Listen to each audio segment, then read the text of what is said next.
ये संविधान जो भीमराव अम्बेडकर का संविधान को धज्जा उड़ा रहा है। ये पहला बार 75 साल में ऐसा पहला बार दिख रहा है। हम राज्यपाल को बहुत सामान्य पद से मानते हैं। राज्यपाल किसी समाज किसी पार्टी के नहीं होते, लेकिन भारतीय जनता पार्टी के सरकार में एजेंट के रूप में काम कर रहे हैं। राज्यपाल को बीजेपी का एजेंट करार देते ये प्रदेश के आबकारी मंत्री और कद्दावर आदिवासी नेता कवासी लखमा है। लखमा यूं तो खुद भी आदिवासी वर्ग से आते हैं और राज्यपाल भी इसी वर्ग का प्रतिनिधित्व करती हैं। लेकिन लखमा आरक्षण संशोधन विधेयक को राजभवन में रोके जाने से नाराज है और इसीलिए वो राज्यपाल पर सीधा हमला बोल रहे हैं।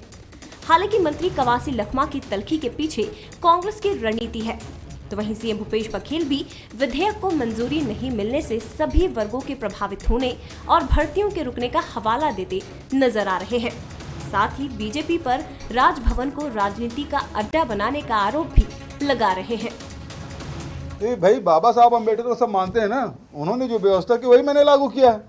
यदि जनगणना में अधिक आया तो मैं विधानसभा में बोला, यदि जनगणना में 1% ज़्यादा आया, 2% आया, 4% आया, 10% आया, मैं दूंगा। उसके बाद भी कर रहे हैं। भारतीय जनता पार्टी के इशारे पे ही सब ये कुछ हो रहा है।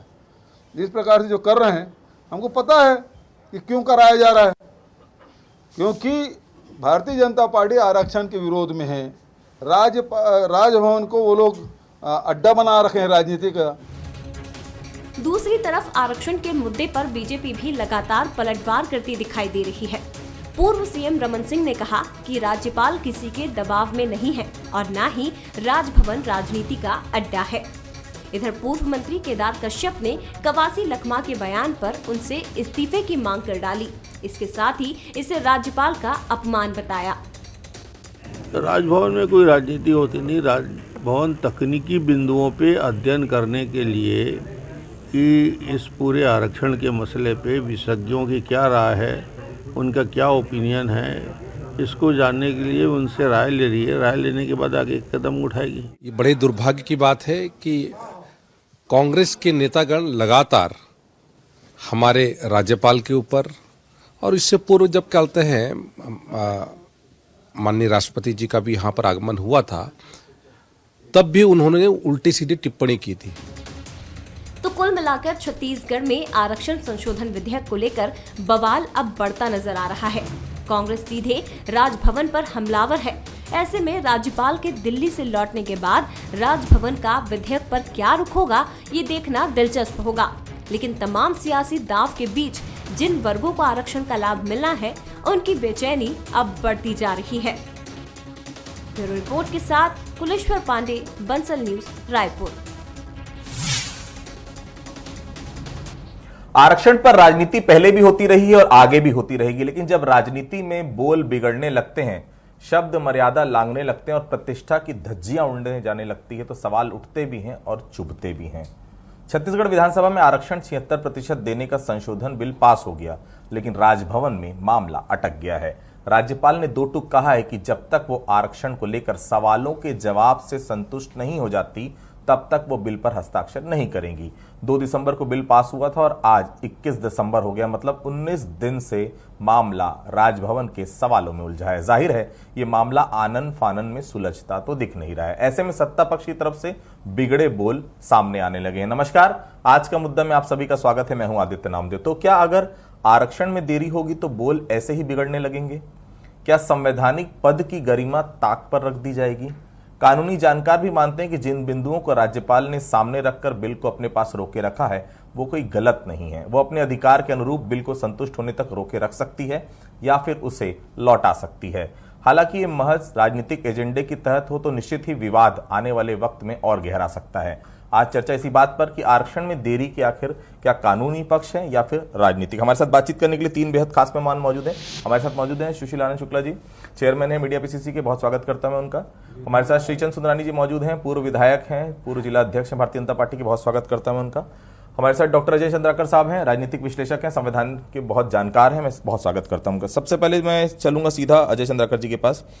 अजय जी, ये है क्या? ये बिल पास होने में इतनी देरी की वजह क्या है? क्या वाकई में राजभवन का कानूनी पक्ष है, या जैसे कि कांग्रेस कहती है राजनीतिक दबाव? थोड़ा सा समझाने की कोशिश करेंगे चंद्राकर साहब। देखिए आदित्य जी, अनुच्छेद 200 की चर्चा करें भारतीय संविधान के अनुसार, तो उसके अनुसार ये है कि राज्यपाल किसी भी विधेयक को कुछ समय तक के लिए रोक सकती है या रोक सकता है, लेकिन वो जिस तरह से जो क्वेश्चन उठाए हैं उन क्वेश्चनों में कई तो अवेलेबल है, आप सहमत नहीं हो तो उसकी धारा ये कहती है कि आप उसको पुनर्विचार के लिए वापस लौटा दीजिए, या आप सिग्नेचर कर दीजिए, या फिर आपको लगता है ये दोनों काम करने में शायद और बढ़िया कोई परिपक्व निर्णय हो सकता है, तो राष्ट्रपति जी के पास विचारार्थ उसे आप भेज सकती हैं। और राष्ट्रपति जी को भी अगर लगता है कोई जटिल समस्या है इसमें, तो सुप्रीम कोर्ट से परामर्श ले सकता है, और सुप्रीम कोर्ट परामर्श देने के लिए बाध्य है राष्ट्रपति जी को। यह है प्रक्रिया। लेकिन यह विषय जन सरोकार का है, उन युवाओं का है, चाहे कृषि विश्वविद्यालय के या इंजीनियरिंग के या बीएड के या बी फार्मा के, मेडिकल के, और इसमें इस तरह से लिंगारान होना यह उचित नहीं है। निश्चित रूप से बहुत ही बड़े संविधान विशेषज्ञ हुए एमपी पायसी, उनका कहना था कि राज्यपाल मंत्रिमंडल, राज्य की जो मंत्रिमंडल है उसके लिए शुभ श्रेष्ठ परामर्शदाता है, और राज्य में अगर अशांति फैलने की गुंजाइश होती है तो राज्यपाल की संवैधानिक पद में रहने के कारण उनकी महती जिम्मेदारी है कि वो राजनीतिक अशांति को शांति प्रदान करे। जी सुशील जी, कांग्रेस मतलब भारतीय जनता पार्टी बोल रही है कि आप जब जवाब देना है दे दीजिए, राज्यपाल जवाब मांग रही है, उसका जवाब आप दे नहीं पा रहे हैं। जानकारी देने में दिक्कत क्या है? 10 बिंदु में अगर जानकारी मांगी दे दीजिए, उनको बात खत्म हो जाएगी। ये जानकारी नहीं देना और जानकारी में इतना समय लगाना, ये इसमें दिक्कत क्या है सुशील जी? देखिए आदित्य जी, जानकारी कोई छुपाई ही नहीं गई है। जो जानकारी है सारी जानकारी महामहिम राज्यपाल के पास में है। देखिए, हर चीज़ का एक संवैधानिक प्रावधान होता है। जैसा अभी माननीय चंद्राकर साहब बता रहे थे, बहुत बड़े विधिवेत्ता हैं, संविधानवेत्ता हैं, पॉलिटिकल साइंस के हमारे गुरु रहे हैं, हमको पॉलिटिकल साइंस भी उन्होंने पढ़ाया है दुर्गा कॉलेज में। तो संविधान में जो बैठा हुआ संवैधानिक पद पे, ये उसका पहला दायित्व होता है कि उस संवैधानिक पद की मर्यादा का, उसकी सीमाओं का ख्याल करे। महामहिम राज्यपाल ने राज्य सरकार से जो 10 क्वेरी की है, विधिक रूप से वो क्वेरी करना ही गलत है। राज्यपाल को राज्य सरकार से प्रश्न करने का अधिकार है, लेकिन विधानसभा के द्वारा पारित विधेयक को वापस करने के साथ साथ क्वेरी लगा कि इसमें मुझे ये आशंका है, इसको दुरुस्त करके फिर से आप विधेयक वापस करिए, मेरे समझ प्रस्तुत करिए, तब मैं इसमें हस्ताक्षर करूंगी। ये नया सिस्टम जो यहाँ पे चालू हुआ है छत्तीसगढ़ राजभवन के द्वारा कि आपने विधेयक को अपने पास रोका हुआ है, क्वेश्चन आप भेज दिए, तो ये संवैधानिक रूप से गलत है। दूसरी बात, मैं जो अभी राज्यपाल संवैधानिक पद में बैठे हुए व्यक्ति को उसकी मर्यादा के ख्याल जो शब्द का उपयोग किया हूँ, उसका कारण यह है कि माननीय राज्यपाल महोदय का एक बयान आ जाए, जो बयान हमारे आपके सबके संज्ञान में आया कि मैं आरक्षण संशोधन विधेयक पे राष्ट्रपति से मिलूंगी, प्रधानमंत्री जी से मिलूंगी, गृह मंत्री जी से भी मिलूंगी। तो मैं आपको बता दूं कि राज्य की विधानसभा स्वतंत्र काम करती है। राज्य की विधानसभा के ऊपर में किसी का भी हस्तक्षेप नहीं होता है। संवैधानिक रूप से राज्य की विधानसभा ने किसी विधेयक को पारित किया है तो उस विधेयक में हस्ताक्षर करना, जैसा अभी आदरणीय चंद्राकर जी भी बता रहे थे, हस्ताक्षर नहीं करना है तो विधेयक को राज्य सरकार के पास वापस करना, या महामहिम राष्ट्रपति के पास भेजना, या सुप्रीम कोर्ट के, राष्ट्रपति के द्वारा सुप्रीम कोर्ट के विधिवेत्ताओं की राय लेना, इसके मार्ग हैं। इसमें कहीं पे भी यह उल्लेख नहीं है कि राज्यपाल किसी भी राज्य विधानसभा के द्वारा पारित विधेयक में माननीय प्रधानमंत्री जी की राय लेंगी, माननीय गृह मंत्री जी की राय लेंगी। ये तो सीधे सीधे राजनीति का विषय है। राज्यपाल के द्वारा जो इस प्रकार की चीज़ें राजभवन के द्वारा की जा रही हैं, उससे छत्तीसगढ़ की जनता का नुकसान हो रहा है। छत्तीसगढ़ के सर्व समाज के फायदे के लिए यह बिल लाया गया है। छत्तीसगढ़ की विधानसभा ने सर्वसम्मति से, मंत्रिमंडल ने मसौदा तैयार किया। आपने स्वयं कहा था जल्दी से जल्दी आप बुलाइए, विशेष सत्र बुला के मसौदा तैयार करके उसके बाद में विधानसभा से पारित करवा के आपके समक्ष भेजा गया है। प्रधानमंत्री से राय आप किस हिसाब से लेंगे? कौन सा संवैधानिक, मैं अभी इस समय यदि मैं गलत हूं तो आदरणीय चंद्राकर जी इसमें राय देंगे कि किस हिसाब से इसमें प्रधानमंत्री की राय ली जा सकती है, या केंद्रीय गृह मंत्री। ठीक है, केंद्रीय गृह मंत्री का राज्यपाल की नियुक्ति में हस्तक्षेप होता है, लेकिन राज्यपाल के दैनंदिनी के कामों में केंद्रीय गृह मंत्री का कम से कम राज्य के विधानसभा के पारित विधेयक के बारे में हस्तक्षेप का कहीं पे कोई विधिक प्रावधान नहीं है। तो प्रावधानों का उल्लंघन, राज्यपाल की मर्यादा को उल्लंघन कहीं ना कहीं राजभवन से हो रहा है। तो निश्चित तौर पर यदि उल्लंघन होगा तो एक तरफ उल्लंघन होगा तो राजनीतिक दल उसमें दो सवाल खड़ा करेंगे। सुंदरानी साहब, बड़ा आरोप लग रहा है दोहरा चरित्र का। मुझे बहुत अच्छे से याद है, जिस समय बिल आएगा उस समय मैं हस्ताक्षर कर दूंगी, रातों रात 5-5 मंत्री पहुंच जाते हैं, हस्ताक्षर अभी तक नहीं हुआ। अरे भाई, आदिवासी किसके हैं? कांग्रेस के हैं क्या? वही आदिवासी जो हैं, वही छत्तीसगढ़ की जनता है जो उस समय 67 सीट कांग्रेस को जिताई थी, 6 महीने चुनाव के बाद 9 सांसद आपको दिए। तो वही आदिवासी बिल आया था तो सर्वसम्मति से पास हो जाना था। अब उसमें इसकी राय, उसकी राय, 10 सवाल, ये क्या वाकई में आप लोग के दबाव के कारण ये सब चीजें हो रही? सुंदरानी साहब देखिए, दो प्रश्न है एक साथ। एक तो भारतीय जनता पार्टी का दबाव राजभवन पे है, मैं इस बात को बिल्कुल नकारता हूं। दूसरा, राज्यपाल जी ने अपने अधिकार से बाहर, जैसा कि सुशील आनंद शुक्ला जी ने कहा कि 10 प्रश्न लगाकर उनके जवाब मांगे हैं। ये देखिए, ये विशेषाधिकार है राज्यपाल जी का। राजभवन को विवाद के कटघरे में खड़ा करने का काम लगातार कांग्रेस पार्टी कर रही है। भारतीय जनता पार्टी, चाहे जब एनडीए की गवर्नमेंट, यूपीए की गवर्नमेंट रही केंद्र में और हम छत्तीसगढ़ में सरकार में थे, कभी हमने राजभवन को विवाद का मुद्दा नहीं बनाया था। लेकिन बड़े दुर्भाग्य से पिछले दिनों ये कहा गया कि राजभवन के अधिकारी सारे के सारे कठपुतली बनकर काम कर रहे हैं भारतीय जनता पार्टी के नेताओं का। और आज कवासी लखमा जी का बयान, फिर सुशील आनंद शुक्ला जी का बयान और फिर मुख्यमंत्री जी का बार बार ये बयान आना कि मुख्यमंत्री ये राजभवन पे आरोप लगाना, राज्यपाल जी पे आरोप लगाना। मैं ये कहता हूं कि भारतीय जनता पार्टी तो शुरू दिन से आरक्षण के पक्ष धर रही है। जब विशेष सत्र हुआ तो भारतीय जनता पार्टी ने सर्वसम्मति से इस आरक्षण के विधेयक को पारित करवाया। आज राजभवन अगर किसी शंकाओं के कारण 10 प्रश्न पूछ रहा है तो आप जवाब क्यों नहीं दे रहे? आपको जवाब देना चाहिए। मैं ये नहीं कह रहा कि आपके विधेयक में पारदर्शिता है कि नहीं है, लेकिन अगर राज्यपाल महोदय अगर आपसे कोई सवाल जवाब करना चाहते हैं, तरीका होता है कि आप विधेयक के साथ वो 10 सवाल भेजें और फिर राज्य शासन जवाब दे उसको, फिर वो राजभवन भेजे। विधेयक नहीं भेजा उन्होंने, केवल क्वेरी की है।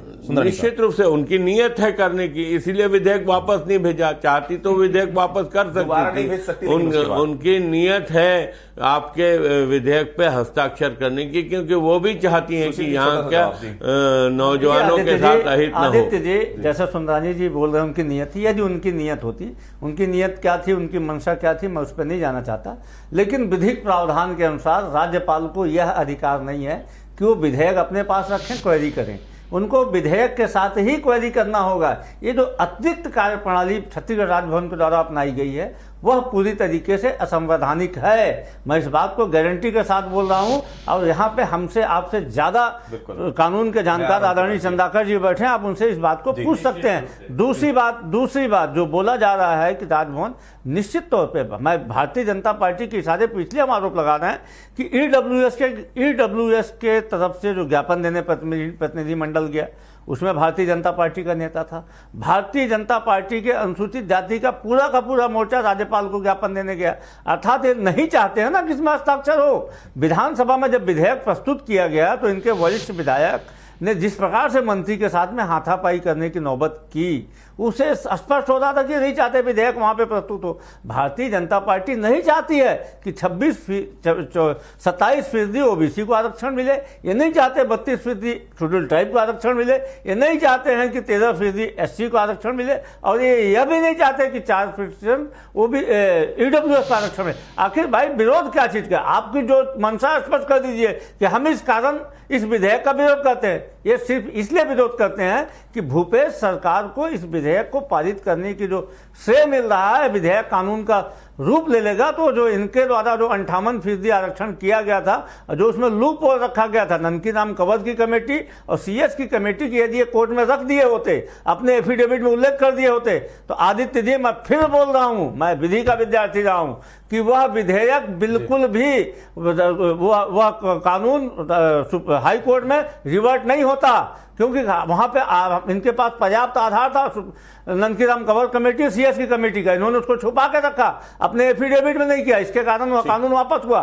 हमारे पास तो आधार है ना इस कानून को बनाने का, आप साइन तो करवाइए। जी चंद्राकर साहब, पहले तो ये बताइए मेरे को कि अगर अभी की स्थिति है क्या आरक्षण की, और क्योंकि सीधी बात है कौन सा रोस्टर फॉलो किया जाए, और इसका कोई दूसरा ऑप्शन बताइए कि रास्ता अब क्या है, क्योंकि झारखंड भी हमने जिस तरह से देखा है, झारखंड सरकार ने भी इसी तरह से वहां से पास करके भेजा, अभी भी वही 9वीं अनुसूची में शामिल करने के लिए अभी भी वो बिल गोल गोल घूम रहा है। ये स्थिति कोई छत्तीसगढ़ की अकेली नहीं, झारखंड की भी स्थिति है। अब क्या ऑप्शन है छत्तीसगढ़ सरकार के पास? चंद्रका सर, देखिए, सबसे सुगम और सरल और व्यवहारिक जन सरोकार का विषय है, तो इसमें किसी भी व्यक्ति के पास जो भी संवैधानिक पद पर हैं उनके पास कोई डेलीगेशन जाकर के विधेयक पास होने के बाद मिले तो उस डेलीगेशन के ओपिनियन का महत्व नहीं रहता, वो सिर्फ वैचारिक संचार है, संप्रेषण है। विधेयक पारित हो गया है, इसमें कंसंट्रेशन रखना है, क्योंकि कानून बनाने का अधिकार तो सीधी सी बात है विधानसभा को है, और वहां पक्ष भी है विपक्ष भी है, वहां से वो पारित हुआ है। एनीवे, किसी भी सामाजिक संगठन का कोई भी डेलीगेशन, उससे किसी भी संवैधानिक प्रमुख को न तो इम्प्रेस किया जाना चाहिए, क्यों, हाँ, विधेयक बनने के पहले की बात होती तो एक सुझाव के रूप में मान सकते थे। अब बात है कोई भी विधेयक पारित होता है Aditya ji, even supreme court भी उस विधेयक को, उसमें किसी क्लास से वो सहमत नहीं है, उसको हटवा सकती है, लेकिन उस विधेयक को सुप्रीम कोर्ट भी रद्द नहीं कर सकती। यह भी सच्चाई है सामान्य स्थिति में। रही बात 9वीं अनुसूची का, केशवानंद भारती केस के बाद इसका दो फाड़ हो गया, और एक 72 के पहले का और उसके बाद का। तो ठीक है ना, सरकार का एक अंग है न्यायपालिका, छत्तीसगढ़ की विधानसभा जो यहाँ के नागरिकों का प्रतिनिधित्व करती है, वहां से बिल पास हुआ है, और दोनों प्रमुख राजनीतिक दल और राष्ट्रीय पार्टियां सहमत हैं, तो उसको आप आगे बढ़ाइए।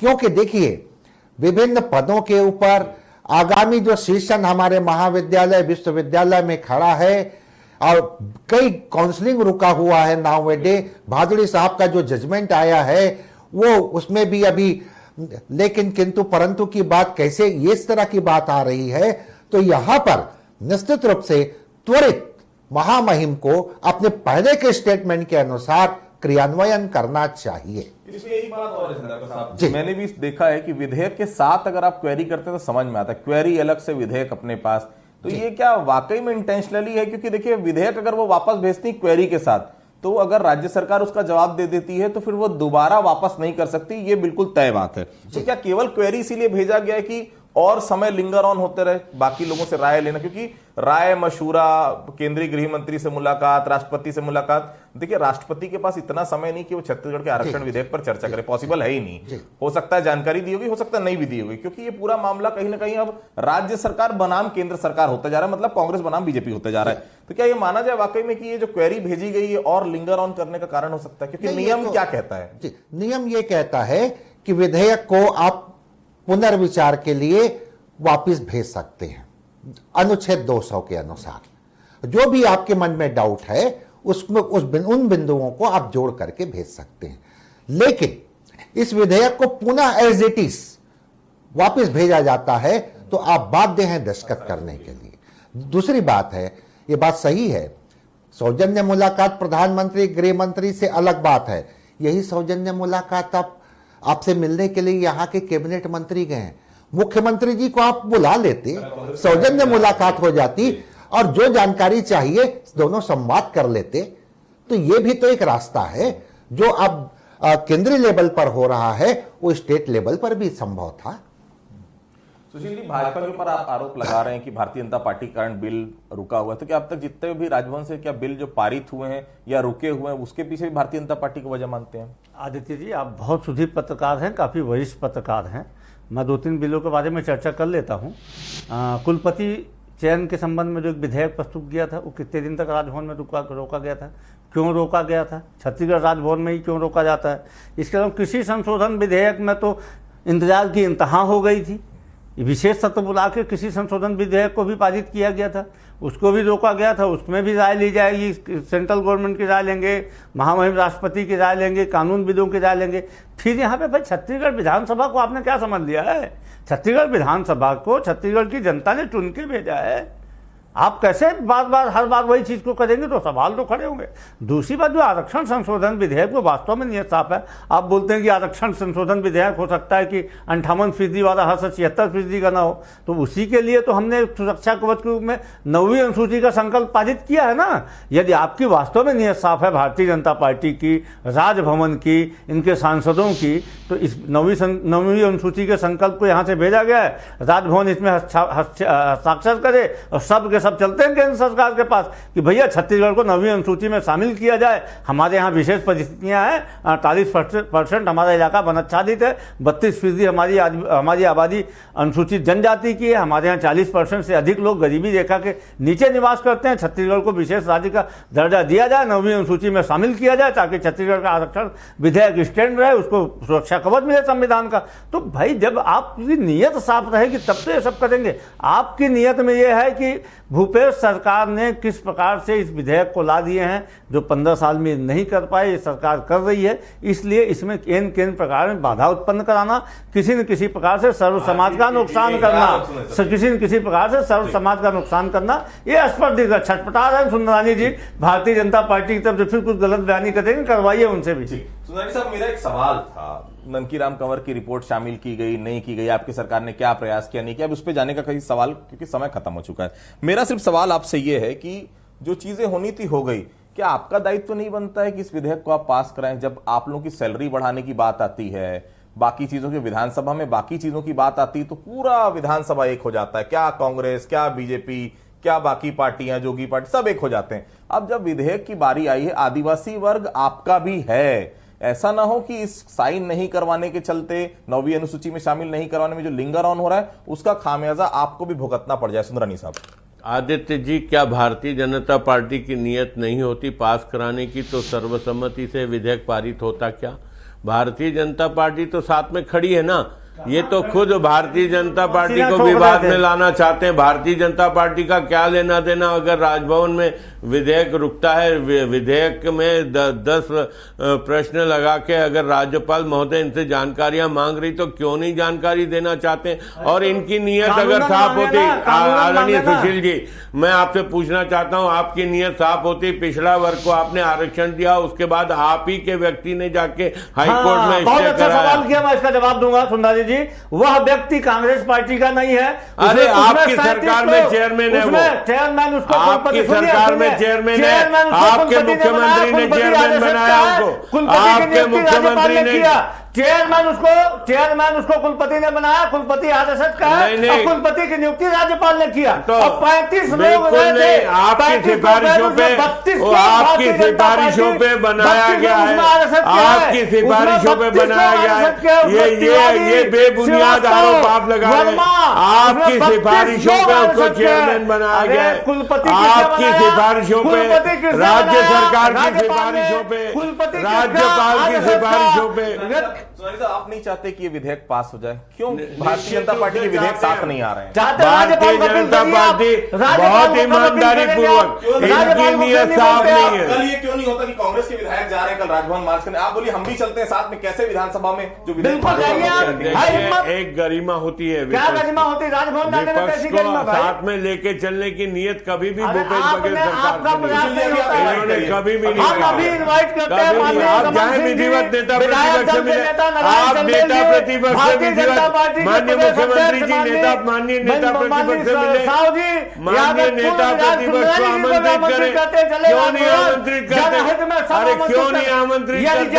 आपकी नीयत में खोट है, आप भारतीय जनता पार्टी के लोग क्रेडिट न ले जाए, इस बात से आप इनवाइट करें सुशील जी, आप इनवाइट करिए और फिर देखने वाली बात होगी कि कांग्रेस पार्टी की तरफ से संचार प्रमुख के नाते भारतीय जनता पार्टी प्रमुख के नाते थोड़ी होता है। आप विधिवत रूप से विधायक दल के नेता, विधानसभा के नेता प्रतिपक्ष को आमंत्रित करे। संसदीय कार्य मंत्री से कहिए कि वो नेता प्रतिपक्ष को आमंत्रित करे। और सुंदरानी जी की फिर उसके बाद सुंदरानी जी कह रहे हैं कि निश्चित तौर पर जाएंगे। ठीक है, तो देखिए आरक्षण की आग फिलहाल बुझेगी ऐसा लगता नहीं, बहुत साफ है। आरक्षण संशोधन विधेयक पर जो स्थितियां नजर आ रही फिलहाल हस्ताक्षर होने वाले नहीं है, लेकिन इस हस्ताक्षर नहीं होने का खामियाजा कोई और नहीं, छत्तीसगढ़ की जनता भुगत रही है। ये दोनों पार्टियों को सोचना चाहिए। फिलहाल आज के मुद्दे में सभी लोग जुड़े, आप सभी लोगों को बहुत बहुत धन्यवाद। आज के मुद्दे फिलहाल इतना ही, कल किसी अन्य मुद्दे पर फिर से मुलाकात होगी, तब तक के लिए बहुत बहुत धन्यवाद।